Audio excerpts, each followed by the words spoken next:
Meron akong diabetes sa loob ng 7 taon. Ngunit natuklasan ko lamang ang Glucobet, 6 na buwan na ang nakakaraan. Nagkaroon ng panahon ng aking asukal sa dugo ay patuloy na tumataas sa paligid ng 12 to 13 millimoles per liter. At kailangan ko mag-inject ng insulin araw-araw. Mahilig ako sa matamis. Ngunit dahil sa aking karamdaman, kailangan kong kontrolin ang aking dieta, naging dahilan upang mag-crave ako ng halos lahat. Nakakaramdam ako ng pagod, kahit na nakaupo o nakahiga maghapon, at madalas na manhid ang aking mga paa. Naging hamon ng pagtayo, nakaranas pa ako ng atake sa puso.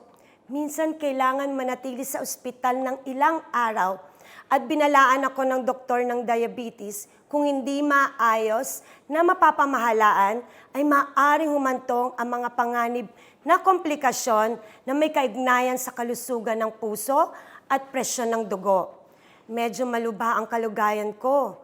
Sinubukan ng maraming mga gamot, ngunit hindi nagbigay ng matatag na resulta. Ang aking asukal sa dugo ay nanatiling pabago-bago at ang mga gamot ay nagdulot ng side effect tulad ng pangangati at pantal. Ang mga pangmatagalang ineksyon ng insulin ay hindi maginhawa at magastos. Dahil gumamit ako ng Glucobet effervescent tablets, mas gumaan ang pakiramdam ko. Nakakalakad ako ng maayos at talagang nakakatipid ako ng maraming pera dahil ang presyo ay makatuwiran at ito ay maginhawang gamitin.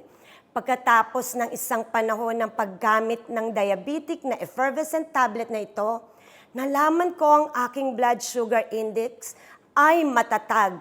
Kaya ako ay nakakakain, nakakainom ng komportable at mabubuhay ng mas madali. Mula nang makakuha ng Glucobet effervescent tablets, ako ay tunay nagpapasalamat sa mabilis at epektibong produkto. Hindi na ako natatakot sa biglaang pagtaas ng blood sugar tulad ng dati. Isang araw, nung pumunta ako sa karawan ng aking kaibigan, hindi ko sinasadyang kumain at uminom ng masyadong matamis na pagkain. Tumaas ang blood sugar ko. Mabilis akong uminom ng Glucobet effervescent tablets. 20 minutes later, bumaba agad ang blood sugar ko. Very effective.